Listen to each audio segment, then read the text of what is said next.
তাহলে বোঝা গেল দুনিয়া এটাই, সবকিছু বেশি দিন থাকবে না। যুবকের যৌবনও বেশি দিন থাকবে না, রূপসীর রূপও বেশি দিন থাকবে না, আর টাকাওয়ালার টাকাও বেশি দিন থাকবে না, সম্পত্তিওয়ালার সম্পত্তিও বেশি দিন থাকবে না। একটা কথা ভাবলে বড় সহজ বোঝা যায়। আদম আলাইহিস সালাম যেদিন দুনিয়াতে আসছিলেন, তো কোনো কাগজ ব্যতীত উনি একা সারা দুনিয়ার মালিক ছিলেন। আজকে কিন্তু সারা দুনিয়ার মালিক 800 কোটি মানুষ। এখন বর্তমানে 800 কোটি মানুষ দুনিয়া, সবাই এটার মালিক, ঠিক না? যতই আপনি বলেন যে আমি এটার মালিক সেটার মালিক, বাবা যতই বলুক যে আমি বাড়ির মালিক, কিন্তু ছেলেরাও মাঝে মাঝে শুনে হাসে, বলে তুমি ময়রা দেখো কয়জন মালিক হয়। তুমি বড় বলো আমি বাড়ির মালিক, তুমি ময়রা দেখো কয়জন মালিক হয়। 3 কাঠা 9 ভাগ হবে, একজনের ভাগে কতটুক পড়বে দেখো তুমি একটু ভাইবা। তো দুনিয়া এটার নাম, যোগ্যতা আজকে আছে কালকে থাকবে না। কিন্তু হ্যাঁ, বুদ্ধিমান ওই ব্যক্তি, বুদ্ধিমান ওই ব্যক্তি যে যোগ্যতাকে নিজেকে চমকানোর জন্য লাগায়, নিজের ভিতরে চমক আনার জন্য, নিজের ভিতরে নিজেকে আকর্ষণের পাত্র বানানোর জন্য। আমি দুনিয়া নিয়ে কথা বলতেছি না, দুনিয়ায় আপনি কতটুকু আকর্ষণের পাত্র বা আমি কতটুকু আকর্ষণের পাত্র, আপনি কতটুকু ফেমাস আমি কতটুকু ফেমাস, এটা আমার বিষয় না। আমার বিষয় হলো কালকে নিয়ে, মা কদ্দামাত লিগাত, কোরআন যেটা বলে কালকের বিষয় নিয়ে আমার আলোচনা, যে আমি আল্লাহ আল্লাহ রসুলের কাছে কতটুকু ফেমাস, আমি চির সফলতা কতটুকু অর্জন করব। বাবার বিষয় আমি চির সফলতা কতটুকু অর্জন করব, এটাই বাবার বিষয়। এই জন্যই কিন্তু আল্লাহ যোগ্যতা দিয়েছেন, আল্লাহ রসুল সাহাবায়ে কেরামকে এটাই বুঝাইছেন, যার কারণে ওনারা বুঝছেন ওনাদের ঘরগুলা যদিও কাঁচা ছিল, কিন্তু নিজেরা আল্লাহ আল্লাহ রসুলের কাছে ফেমাস ছিল। নাইলে মানাকেব কোনোদিন আসতো। প্রত্যেক সাহাবার ব্যাপারে আল্লাহ রসুলের কিছু না কিছু বক্তব্য আছে, যেটাকে মানাকেবে সাহাবা বলে। সাহাবাদের বড় মর্যাদা আল্লাহ রসুল বয়ান করছেন। আল্লাহ প্রথমে বয়ান করছেন যে কেমন ফেমাস। 1500 আয়াত আছে কোরআনের ভিতরে, 1500 মেডেল দিচ্ছেন আল্লাহ সাহাবায়ে কেরামকে। কোরআনের এক একটা আয়াত এক একটা মেডেল। 1500 জায়গায় আল্লাহ সাহাবায়ে কেরামের কথা বলছেন, কেমন ফেমাস। সর্বশেষ যেটা বলছেন, মেডেল যেটা ধরায় দিচ্ছেন দুনিয়ায় থাকা অবস্থায়। হ্যাঁ, অনেক সময় আমরাও বলি যদি একটু দেখা যেতে পারতাম তাইলে মরলেও মনটা শান্তি পাই, বলেন না? বলেন না? বলেন না? অনেক জায়গায় এটা বলে, ঠিক না? হ্যাঁ, বাপ অনেক সময় বলে তোদেরকে যদি একটু নিজের পায়ে দাঁড়ানো দেখা যেতে পারতাম তাইলে আমি মরেও শান্তি পেতাম, ঠিক না? সাহাবায়ে কেরাম মরার আগেই জেনে গেছেন কুল্লুন ওয়াদাল্লাহুল হুসনা। আল্লাহ ঘোষণা দিছে, বন্ধু টোল পিটায় বইলা দেন আপনার প্রত্যেক সাহাবীর সাথে আমার জান্নাতের ওয়াদা। কেমন ফেমাস। ওনারা যোগ্যতাটাকে নিজেকে ফেমাস বানানোর জন্য লাগাইছেন, দুনিয়ার দিক দিয়ে না। দুনিয়াও ফেমাস আলহামদুলিল্লাহ। আজ পর্যন্ত সাহাবাদের উপরে আঙ্গুল উঠানের সাহস খুব কম মানুষই করছে, কম লেখকই উনাদের বিরুদ্ধে কলম ধরছে। যে ধরছে সে চির বিতাড়িত হচ্ছে। আর যারা সাহাবাদের ভালোবাসায় মোহাব্বতে আলোচনায় পঞ্চমুখ, মনে উঠলো এই জন্য বলতেছি। আল্লাহ রসুল কোনো একদিন, কাহিনী বড় লম্বা, আমি শর্ট করতেছি, আবু বকর ওমর রাদিয়াল্লাহু তাআলা আনহুকে দেখা আল্লাহ রসুলের হাস্য উজ্জ্বল চেহারা একটু মলিন হয়ে গেছে। তো বলছি, ইয়া রাসূলুল্লাহ, আপনার চেহারা মলিন হলো কেন?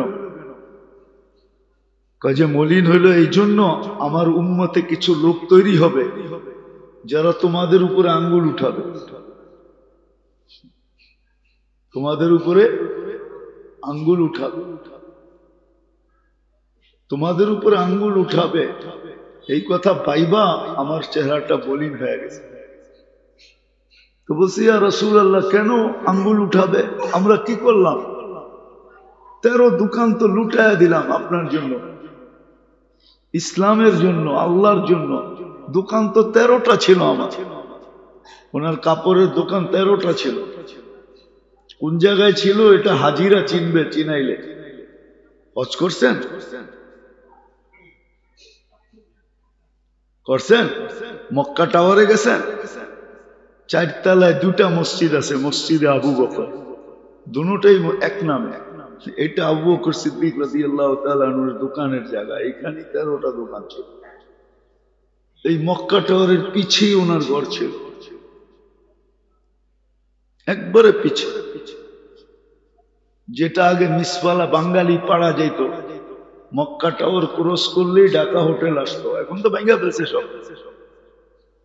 ডান দিকে ওনার বাড়ি ছিল। 13 দোকান খুঁয়ে দিছে। আবু উমর রাদিয়াল্লাহু তাআলা আনহু বলছে, ইয়া রাসূলুল্লাহ, আমি কি করলাম? আপনার জন্য তো সব বিলীন করে দিলাম। তো বলছে, ইয়া রাসূলুল্লাহ, আমাদেরকে কেউ মোহাব্বত করবে? তো বলছে, অবশ্যই করবে। আল্লাহ রসুল সাথে সাথে প্রশ্ন করছে, যারা মোহাব্বত করবে তাদেরকে তোমরা দুজন কি দিবা? তো আবু বকর সিদ্দিক রাদিয়াল্লাহু তাআলা আগে বইলা উঠছে, আমার নেকির 4 আনা দিয়া দিন। তো ওমর রাদিয়াল্লাহু তাআলা জিজ্ঞাসা করছে, তুমি কি দিবা? আমিও 4 আনা দিয়া দিন। কেননা বুইরার আগে তো কোনোদিন যেতে পারলাম না, লোকে লোকে থাকি, এটাই ভালো। বহুতবার চেষ্টা করে দেখছি ওনার আগে যেতে, কিন্তু কখনো আগে যেতে পারি না। সাথে সাথে থাকি, এটাই নিরাপদ। আল্লাহ রসুল বলছে, মুখে বললে হবে না, লেখা দিতে হবে। তো দুইজনে লিখতে ছিলেন। ওই যুগে লেখার যে সিস্টেম ছিল, বেশিরভাগ লেখা হয়তো চামড়ার ভিতরে। তো জিবরিল আলাইহিস সালাম আয়েশা বলতেছে, ইয়া রাসূলুল্লাহ, লেখা শেষ হইলে লেখাটা আল্লাহ নিয়ে যেতে বলছে। কিন্তু একটা কথা বলছে, আপনাকে সিগনেচার মোহর দিয়া দিতে বলছে, সাক্ষী হিসাবে। বলছে কেন? বলছে, কিয়ামতের দিন আপনার উম্মতের জন্য আল্লাহ এটা প্রয়োগ করবে। এখন 4 আনা শুনাইতেছি, 4 আনা। দেখি আপনাকে 4 আনা দিলে লাগে কিনা। একদিন চাঁদনি রাত্রে আম্মাজান আয়েশা রাদিয়াল্লাহু তাআলা আনহার হুজুর সাল্লাল্লাহু বাহিরে বসে আছেন। আগে তো ফুটন্ত তারা দেখা যেত, এখন তো গ্রামও তারা দেখা যায় না। কেননা বিদ্যুতের কারণে, লাইটিং এর কারণে এখন আর আকাশের তারা দেখা যায় না। একবারে গহীন গ্রামে গেলে এখনো দেখা যায়। আম্মাজান আকাশের দিকে তাকায় ফুটন্ত তারকা দেখা বলতেছিল, ইয়া রাসূলুল্লাহ, আকাশের তারার সমান নেকি কারো হবে? আল্লাহ রসুল বলছে, হবে একজনের। বলছে, সে কে? বলছে, ওমরের হবে রাদিয়াল্লাহু তাআলা আনহু। আম্মাজানের চেহারাটা একটু মলিন হয়ে গেছে। আল্লাহ রসুল জিজ্ঞাসা করতেছে, আয়েশা, এতক্ষণ তো হাসতেছিলা, ওমর শুনতে দেরি, চেহারাটা মলিন হইতে দেরি হয় না, কারণ কি? তোমার আব্বার নাম নেই না এই জন্য? আম্মাজান বলতেছে, বোঝেন তো, আবার খোঁচা দেন কেন? এটা তো খোঁচা হইল না, তোমার আব্বার নাম নেই নাই। তারপর আল্লাহ রসুল হাইসা দিয়া বলতেছে, আয়েশা, তোমার আব্বার নেকি আকাশের তারা কেন, নবীরা ব্যতীত দুনিয়ার কোন মানুষের নেকি দিয়েও মোকাবেলা করা যাবে। আর এটা তো সত্যই, কেননা উনি প্রথম পুরুষের ভিতরে মুসলমান। কিয়ামতের সকাল পর্যন্ত যত মুসলমান আসবে, যত আমল করব, সব নেকি তো ওনার আমল নামায় যাইতেছে না, যাইতেছে না? হুজুররা কি বলে, যাবে না? তো তোমার আব্বার নেকির মোকাবেলা কেউ করতে পারবে না।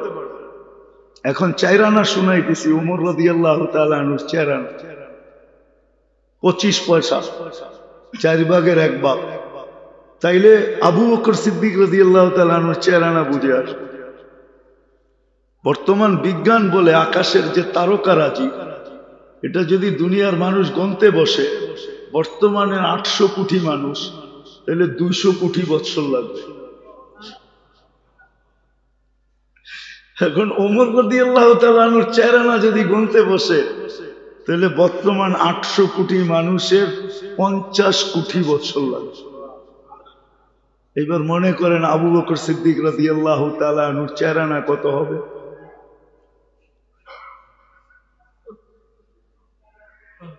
তো যেটা বুঝাইতেছিলাম, সাহাবা কেমন আকর্ষণের পাত্র ছিল। যোগ্যতাকে নিজের উপরে লাগায়। এই জন্য সাহাবাদেরকে যারা মহব্বত করবে, এদের আলোচনায় যারা পঞ্চমুখ হবে, এমন আকর্ষণের পাত্র যে আল্লাহ 1500 মেডেল। আল্লাহর রাসূল নিজের সাহাবীদের ব্যাপারে বড় শক্ত কথা বলে গেছে। জুমার দিন প্রতি জুমা ইমাম সাহেব পড়ে, আল্লাহ আল্লাহ ফি আসহাবি লা তাত্তাখিযুহুম গারাদাম লিল্লাহ ফামান আহাব্বাহুম ফাবিহুব্বি আহাব্বাহুম ওয়া মান আবগাদাহুম ফাবিবুগযি আবগাদাহুম। প্রতি জুমা ইমাম সাহেবরা পড়ে খুতবা, শুনেন না? আল্লাহর রাসূল বলছে, কসম খায় আমার সাহাবাদের প্রতি লক্ষ্য রেখো, আঙ্গুল উঠায়ও না, সত্য এটাই। যাক, এটা একটা আলাদা আলোচ্য বিষয়। সত্য এটাই, সাহাবাদের উপরে যার আঙ্গুল উঠবে, ওই আঙ্গুল আজকে পাঞ্জার থেকে পৃথক না হইলেও কিয়ামতের দিন পাঞ্জার থেকে পৃথক হয়ে যাবে, আর ওর ঠিকানা জাহান্নাম হবে। সাহাবাদেরকে নিয়ে যারা মুখ খুলবে, সাহাবাদেরকে নিয়ে যারা মুখ খোলে, আঙ্গুল উঠায়, এটা নির্গাল। আল্লাহ রাসূল বড় শক্ত কথা বলছে, ইদা রাআইতুমুল্লাযীনা ইয়াসুব্বুনা আসহাবি ফাকুলু লানাতুল্লাহি আলা শাররি। বড় কঠিন, আল্লাহ বড় কঠিন শব্দ ব্যবহার করছে। ওটা বলতে গেলে আজকালকার জমানার আমরা সইতে পারবো না যে কি শব্দ আল্লাহ ব্যবহার করছে। আল্লাহ বড় কঠিন শব্দ ব্যবহার করছে।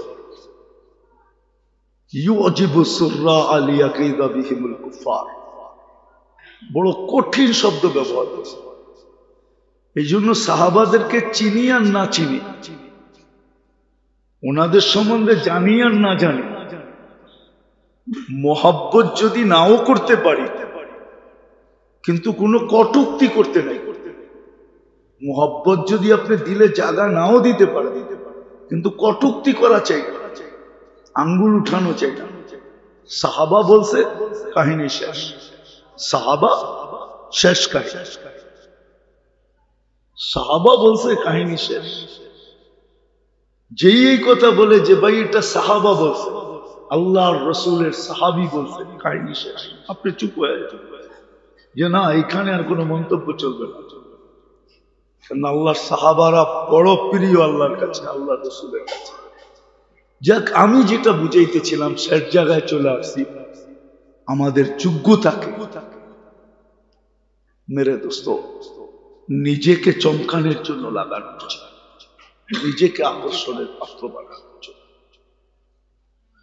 এই জন্য শিখা দরকার যে আমার কোন যোগ্যতাটা কিভাবে লাগাই আমি আল্লাহর কাছে, রসুলের কাছে আকর্ষণের পাত্র, আমি চির সফলতা অর্জন করতে পারবো, চির জান্নাত অর্জন করতে পারবো। আজকে আসলে সত্য এটাই। আমরা আপনাদের সামনে জান্নাত ফুটায় উঠাইতে পারি। অনেক সময় হয়, আমরা ছোটবেলা খুব দেখতাম, এই এলাকায় তো ছিলাম,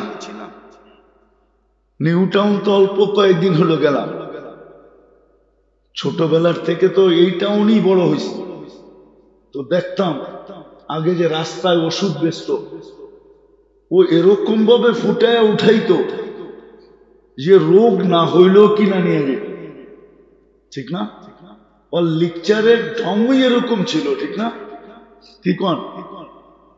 আবার মনে হইতো যে অসুখ না হইলেও ওইখানে দাঁড়ায় মনে হইতো আমার মনে হয় কিছু একটু আছে, কিছু কিছু একটু আছে, পুরা না হইল কিছু একটু মনে হয় দুর্বলতা আছে, ঠিক না? কিনা নিয়ে আসতো। আসলে দোষ আমাদের, আমরা জান্নাতকে ফুটায় তুলতে পারি। এটার আলোচনা মেম্বরে খুব কমই হয়, আমাদের মাঝে খুব কমই আলোচনা হয়। জান্নাতকে আমরা ফুটায় তুলতে পারি, যার কারণে আমার জাতি বা আমরা জান্নাতের প্রতি, জান্নাত চাইতো বটে, কিন্তু একটা আছে না চাওয়ার মতো চাওয়া, চাওয়ার আগ্রহ নিয়ে চাওয়া, মনের ভিতরে আকাঙ্ক্ষা নিয়ে চাওয়া, একটা আছে না মাতালের মতো চাওয়া। সারা দুনিয়া বলতেছে, সারা দুনিয়া বলতেছে তুই মাতাল হইলি, পাগল হইলি, তো হইলি কার জন্য, ঠিক না? অনেক সময় হয় না, কি কি সিঁড়ি দিয়েও লাগুর পাবে না, মনে হয় বুঝাইতে পারি না। অনেক সময় দেখবেন উচ্চ ফ্যামিলির আর একবারে নিম্ন ফ্যামিলির দুইজনে দুইজনের মনে লেগে গেছে, ঠিক না? সারা দুনিয়া বুঝাইতেছে আরে তুই কই ওই কই, এটা তো 10 তলা সিঁড়ি দিয়েও উপরে লাগু পৌঁছা যাবে না, দুইজনের সমান করা যাবে না, ঠিক না? তখন ও প্রবাদ বাক্য বলে, কয় দিল লাগি পরিছে, দিল লাগি দেওয়ার সে পরি কে আছিস, ঢাকায় কথাই কইলাম দিল লাগি, এটা কিন্তু ঢাকারই প্রবাদ বাক্য। আগের বুড়ারা খুব বলতো, এখনকার ইয়াংরা তো ইংলিশ মিংলিশ মিডিয়াম সিডিয়াম পড়া সইরা ঢাকায় পড়া সব হারায় পড়ছে, ঠিক না? আগে ঢাকা বলতো দিল লাগি দেওয়ার সে পরি কে আছি। তো আমাদের মনের ভিতরে জান্নাত এরকম লাগে না, যদি লাগতো না আমাদের মনের ভিতরে কিন্তু জান্নাত এরকম লাগে না, আর আমরাও ফুটে তুলতে পারি। নাহলে আমার জাতি জান্নাত চাইতো, চাওয়ার মতো চাইতো, জান দিয়া চাইতো, মন দিয়া চাইতো। আমি দোষ কিন্তু আমার কাঁধেই নিতেছি, আপনাদের কাঁধে না। বুঝাইতে পারি না, ফুটায় তুলতে পারি না জান্নাত। আল্লাহ রসুল তুলতে পারছে, দুটাই আমরা ফুটায় তুলতে পারি। আল্লাহ রসুল ফুটায় তুলতে পারছে, যে যোগ্যতা কোথায় লাগাতে হবে, কিভাবে লাগাইতে হবে, কার জন্য লাগাইতে হবে। তো সাহাবায়ে কেরাম যোগ্যতা কিন্তু, নইলে আপনি কি ভাবেন সামান্য একটা মেশিন আবিষ্কার করে যদি আমরা এত চিৎকার দিতে পারি, ওনারা তো ম্যাক ডাইকা নামায় নিতে পারতেন, ওনারা কত চিৎকার দেওয়ার কথা ছিল বলেন। ওনারা তো ম্যাক ডাইকা নামায় নিতে পারেন, ঠিক না? না পারতেন না, না পারতেন না। আমি একটা কথা বলি, জানি না আপনাদের বুঝে আসবে কিনা, যে পানি ওই দিন জানছে যে আমার ভিতরে আসবে আর ডুববে না। পানি কোনোদিন জানতো না যে আমার ভিতরে আসবে আর কি করবে না, ডুববে না। মুসা আলাইহিস সালাম পার হয়েছে আমি মানি, কিন্তু উনি কিন্তু মাটির উপর দিয়ে হাইটা পার হয়েছে, পানি মধ্যখানে ভাগ হয়ে গেছে, আল্লাহ রাস্তা বানায় দিছেন, উনি তলদেশ দিয়ে হাইটা গেছে, পানিকে আল্লাহ দাঁড় করায় দিছে কুদরত দিয়ে, কি দাঁড় করায় দিছেন। যেমন কোরআনও আছে, দুই সমুদ্র দুনিয়াতে আছে, একটার পানি ঘোলাটে আর আরেকটার পানি স্বচ্ছ, দুটা একসাথেই চলতেছে, কিন্তু একটা আরেকটার ভিতরে মিশে না। আল্লাহ বইলা দিছে বাইনাহুমা হাজিজা, দুটার মধ্যখানে পর্দা লাগায় দিছে, বিদায় একটা আরেক পর্দা তোমরা দেখবে না, আর দুইটা একটা আরেকটার সাথে মিলবো না। কোরআনে আরেকটা আছে, হাদা আদবুন ফুরাতুন, মিঠা পানি এটা, ও হাদা মিলহুল উজাজ। আর আরেকটা আছে লবণাক্ত, এমন লবণাক্ত, বড় কঠিন লবণাক্ত, এত লবণাক্ত যে তিতা হয়ে গেছে, তিতা। আল্লাহ বলে দুটাকে মিলতে দেই না, কেন জানো? এই দুটার মধ্যে দেওয়াল আছে, পর্দা আছে, যদিও তোমরা দেখো না। বাইনাহুমা আজিজা, পর্দা লাগাই দিছে। আমার মনে হয় পানিও জানতো না যে ওনার উপর দিয়া দৌড়ায় যাবে আর ডুববে না। ডুববে না তো ডুববে না দূরের কথা, খুরের ভিতরে পর্যন্ত পানি লাগবে না। সাহাবায়ে কেরাম যখন 27 কিলোমিটার গোড়া দৌড়ায় গেছেন, ওই দিনই পানি জানছে যে আমার ভিতরে আসলেও ডুববে না। শুধু ডুববে না, দৌড়ায় পার হয়ে যাবে গোড়া নিয়ে। তো যারা এটা পারতেন, যারা এটা পারতেন, ওরা কিনা পারতেন? যাদের এতটুকু ক্ষমতা। আমি তো মরক্কো 2 বার গেছি। উকবা বিন নাফে রাদিয়াল্লাহু তাআলা আনহু যেখানে ঘোড়া নামায়া বলছিল যে এই সমুদ্রের ওই পারে কেউ আছে কিনা আমাকে বলো, আটলান্টিক মহাসাগর, মরক্কের ক্যাসাব্লাঙ্কা, আটলান্টিকের পারে। তুমি আটলান্টিকের ভিতরে ঘোড়া নামায়া বলছে ওই পারে কেউ আছে কিনা আমাকে বল, মানুষ আছে কিনা, আমি ঘোড়া দিয়ে আটলান্টিক পার হয়ে যাব। কেননা ওনাদের অভিজ্ঞতা আছে, পিছনের অভিজ্ঞতা আছে। 27 কিলোমিটার যখন পার হয়েছি, পেটও পার হয়ে যাব, হোক না 2700। ওইখানে 27 আর এখানে 2 সৈন্যই বাড়বে, নাইলে আর কতটুকু বাড়বে? ঠিক না? কি বলেন? এতটুকুই তো বাড়বে। 2700 কিলোমিটার হবে, পার হয়ে চলে যাব ঘোড়া দিয়া। পূজার বিষয়।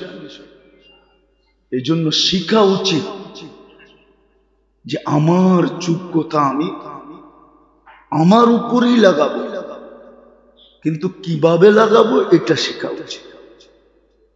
কিভাবে লাগাবো, কেমনে লাগালে আমি আকর্ষণের পাত্র, মানুষের কাছেও, আল্লাহ আল্লাহ রসুলের কাছেও, সৃষ্টির কাছে।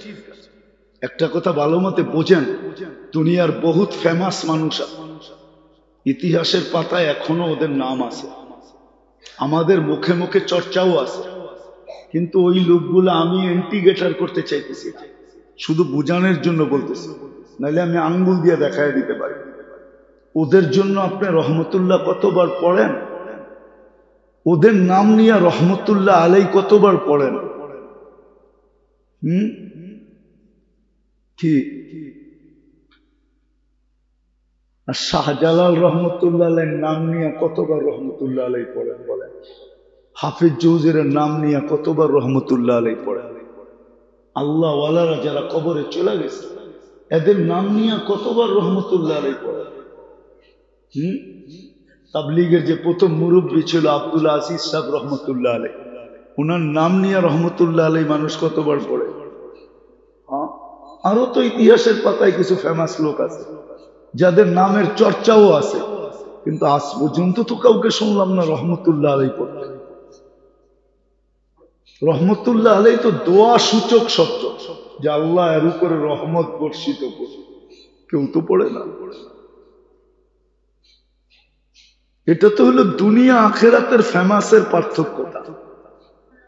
এই জন্য আসেন শিখি, আমি আমাকে আকর্ষণের পাত্র বানাই, কেন আমার জন্যই চির সফলতা না হয় চির অসফলতা। আমাকে ডিসাইড করতে হবে আমি কোনটা নিব। যদি ওইটা নেই আর এইখানে কোনো মতে কাটায় দেই, তাইলে আমাকে কিন্তু যোগ্যতা কোথায় লাগাইতে হবে এটা শিখতে হবে। কাদের কাছ থেকে শিখবেন এটা দেখায় দিতে পারি, হক্কানি আলেম ওলামা আল্লাহওয়ালাদের কাছ থেকে শিখে।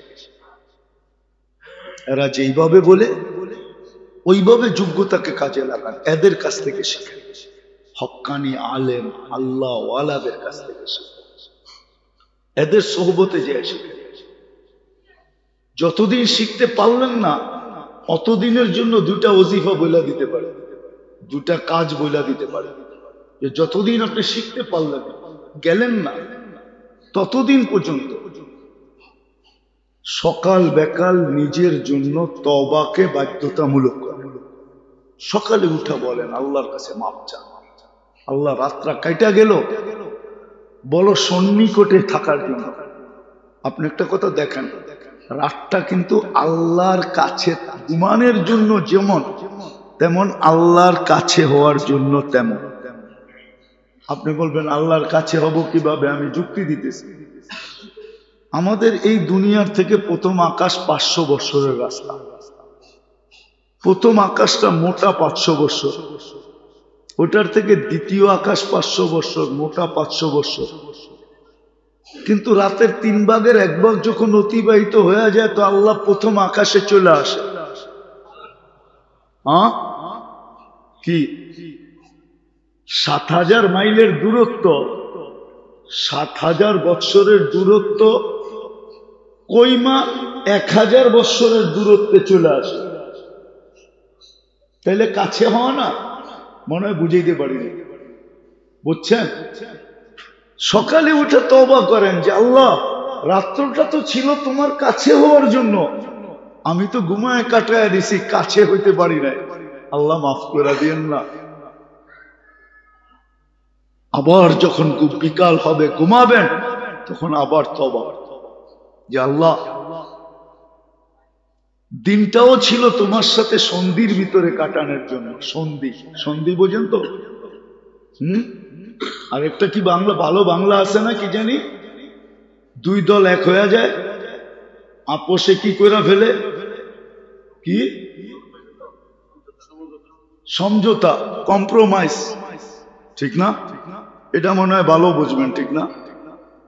কম্প্রোমাইজ করার জন্য ছিল দিনটা। কেননা ইন্নাল্লাহ ইয়াবসুতু ইয়াদাহু নাহারান হাত্তা ইয়াতুবা মাসিআল লাইল, এই হাদিসের দিকে ছিল যে সারা দিন তোমার সাথে কম্প্রোমাইজ করার ছিল, কিন্তু যাই ঝামেলায় তো পারি নাই। এখন তো ঘুমাইতে চললাম, সকালে উঠবো কি উঠবো না এটাও তো জানি না। কোনো প্রযুক্তিও তুমি আমাদের হাতে দাও নাই যে হাতে লাগায় যদি ঘুমায় থাকতাম তাহলে হয়তো সিগন্যাল আসতো যে তুমি সকালে উঠতে পারবে।